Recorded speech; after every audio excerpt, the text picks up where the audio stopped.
इंग्रजांना घालवून भारताला स्वातंत्र्य मिळावं म्हणून भारत छोडो आंदोलन झाली.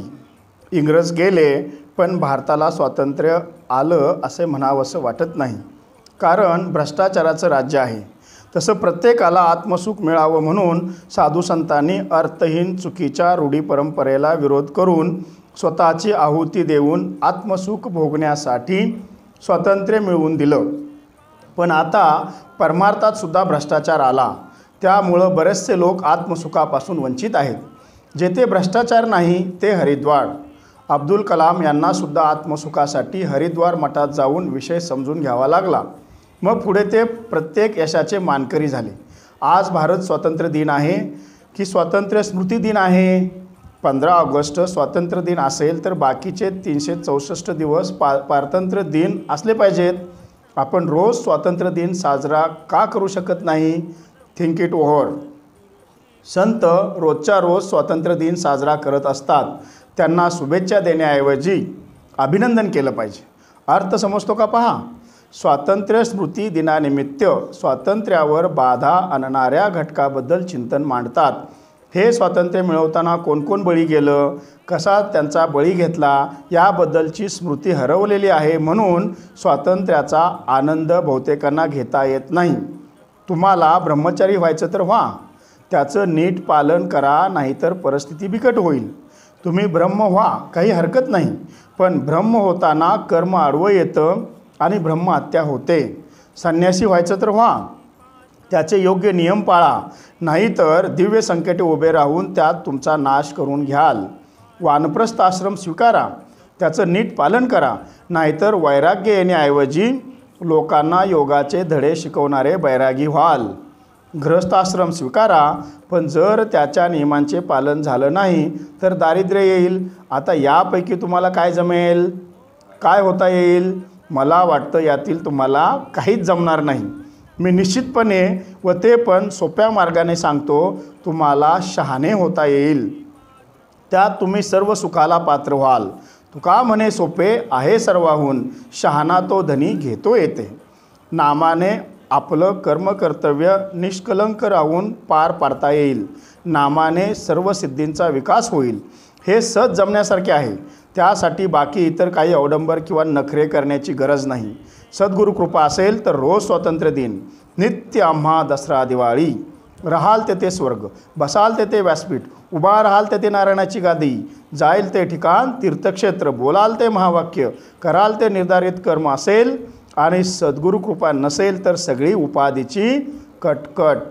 तेल पण गेलं, तूप पण गेलं, हाती धुपाट न राहून ठण ठण गोपाळा, केवळ घंटी वाजवत बसायचं.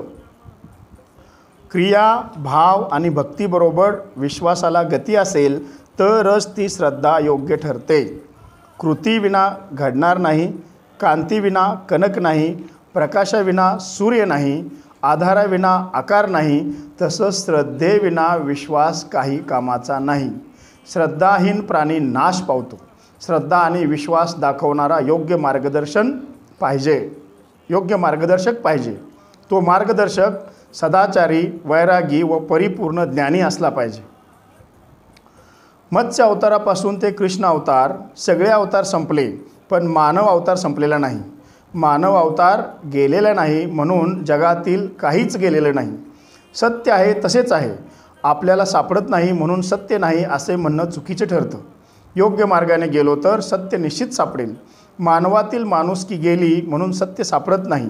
संतांच्या मार्गाने गेलो तर सर्व काही सापडेल आणि आचरणात येईल. मानवातली माणुसकी जाऊन तो पाषाण बनला आहे म्हणून पाषाणाची पूजा करत पाषाणात देव शोधत बसलाय. काशी, बनारस सर्व यात्रा केला, सप्ताह वैष्णव मेळावे भरवले, पण सद्गुरुबोध समजून घेतला नाही म्हणून वाया गेला. सद्गुरुबोध समजून न घेतल्याने बेईमान ठरला आणि जन्ममरणाच्या कटकटीत अडकला. म्हणून म्हटलं जातं, आता तरी होई जागा, नाहीतर पुढं आहे मोठा दगा. पुराणातील 10 अवतार संपले, पण मानव अवतार संपलेला नाही. पुराणात एका वेळेस एकच अवतार असे 10 अवतार होऊन गेले. 10 इंद्रिये, 10 द्वार, 10 मूल्ये, त्यापैकी 1 इंद्रिय, 1 द्वार, 1 मूल्य घेऊन 1 अवतार असे 10 अवतार. या 10 अवताराचे एकत्रीकरण होऊन मानव अवतार म्हणजे दशावतारी मानव. 10 इंद्रिय म्हणजे 5 कर्मेंद्रिये, 5 ज्ञानेंद्रिये, 10 द्वार, 10 मूल्य याचे एकत्रीकरण होऊन मानव अवतार म्हणजे दशावतारी मानव आहे. हा मानव अवतार पूर्वी होता आणि पुढे राहणार आहे. सगळे अवतार संपले पण मानव अवतार संपलेला नाही. प्रत्येक अवतारात अद्भुत कार्य झालं. आता आम्ही मानवाने दशावतार धारण केला, मग आमच्याकडून किती कार्य झालं पाहिजे? होतंय का होत नाही? ब्रह्म, संन्यासी, ब्रह्मचारी, वानप्रस्थाश्रम सगळे एकदम करून सर्वात मोठा होण्याची अपेक्षा, त्यामुळं लीनता गमावून बसतो. योग्य मार्गदर्शन नसल्यामुळे एक ना धड भाराभर चिंध्या होऊन काहीच पदरात पडत नाही. अंधा पिस्ता है, कुत्ता आटा खाता है. आंधळेपणात चालू आहे, त्यामुळे काहीच पदरात पडत नाही. समर्पणाची तीव्र भावना वाढवा. श्रद्धा, निष्ठा, विश्वास वाढवा. ईश्वर तुमच्या फक्त पाठीशी नाही तर तो तुमच्या सोबत आहे असा तुम्हाला अनुभव येतो. तो तुमच्यासोबत आहे म्हणून तर तुम्ही नेहमी उत्साही राहून आनंदित असता. मानव अवतार धारण करून तुमचं चांगलं झालं की वाईट? तुमचं चांगलं झालं, कारण संत सद्गुरू सच्चिदानंद श्रीपाद बाबांची साथ मिळाली. शरीर प्रकृती चांगली निरोगी राहण्यासाठी चांगल्या सकस आहाराची गरज आहे. तसं अनुसंधानाचं स्मरण होण्यासाठी चांगल्या सकस सत्संगाची गरज आहे. संतांच्या विचाराप्रमाणे आचरण म्हणजे संतांच्या विचारांचं अनुसंधान. केवळ टाळपकवास घेऊन तालासुरात भजन किंवा अभंग म्हणणे म्हणजे सत्संग नाही, ती करमणूक असते. मग परमार्थ करायचं म्हणजे करमणूक आहे काय? संतांच्या विचारावरच विचार करून ईश्वरी अनुभव आणून देणारा संग म्हणजे सत्संग. जन्ममरणाच्या दुःखापासून रक्षण करणारा, शाश्वत सुख प्राप्त करून देणारा, अक्षय सुखात विराजमान करणारा, जीवनभर साथ देणारा जीवनसाथी, विश्वाचं रहाट फिरवून प्रत्येकाला त्याच्या कर्माचं फळ मिळवून देणारा, त्यालाच राखी बांधून रक्षणासाठी याचना केली तर जिसकी हिफाजत हवा करे ओ क्षमा क्या बुझे. जमा करणं, साठवून ठेवणं हा माणसाचा स्वाभाविक धर्म आहे. येथे विवेक ठेवायचा. काय जमा करायचं, काय साठवून ठेवायचं, काय घेऊन जायचं याची जाणीव कायम ठेवणे म्हणजे ऋतुभरा प्रज्ञेचा अनुभव. बहुतेक सामान्यांना प्रसिद्धीची हाव असते. सामान्यपणे विवेकाने राहून प्रसिद्धीत न अडकणे हा धर्म भगवंताला प्रिय आहे. तुमच्याकडे काय काय आहे हे सांगण्याऐवजी तुमच्यात काय काय आहे हे आचरणाने दाखवा. मित्राने किंवा आणखीन कोणीतरी काय दिलं हे सांगण्यापेक्षा सद्गुरूंनी काय दिलं ते आठवा, म्हणजे आपोआप ईश्वर चिंतन होईल. आपल्याला मित्राने किंवा आणखीन कोणीतरी नातेवाईकांनी काहीतरी दिलं की कौतुक करून आनंदानं सांगत असतो. तो ऐहिक सुखाचा भोग असतो. ईश्वरापुढे मी लहान झालो तरच मला साखरेचे कण मिळतील, नाहीतर दगड धोंडेच खावे लागतील. परेहून परते घर, तेथे राहू निरंतर, नामदेव महाराजांचं प्रमाण आहे. निरंतर स्थायी भावात शिव अवस्थेत स्थितप्रज्ञ अवस्थेत राहण्याची स्थिती म्हणजे निर्वाण ठिकाण. रामकृष्ण पंथक्रमी येला म्हणजे प्रभू रामचंद्र भगवान श्रीकृष्ण ज्या मार्गाने गेले त्या मार्गाने गेलं तर निर्वाण ठिकाणी पोचता येते. सद्गुरू सच्चिदानंद श्रीपाद बाबांनी तोच मार्ग दाखवलेला आहे. तेथे जाणे आपलं काम आहे. तुम्ही तीव्र जिज्ञासेने प्रयत्न करा. प्रयत्न करताना भीती वाटत असेल तेव्हा भिवू नकोस, मी तुझ्यासोबत आहे असा बाबांचा संदेश आहे. मी स्वतःला बाबांच्या विचारांचा ठेकेदार मानतो आणि मला सहकार्य करणाऱ्या विश्वात्मके देवी मंडळीच्या मदतीने बाबांचे विचार प्रसाराचे ध्येय पूर्ण करत असतो. त्यातच मला ईश्वर तेजाच्या प्राप्तीचा आनंद मिळतो. प्रवास हा अंधारातून प्रकाशाकडे असावा, पण तसं पाहायला गेलं तर आम्ही प्रकाशातून अंधाराकडे चाललो आहे.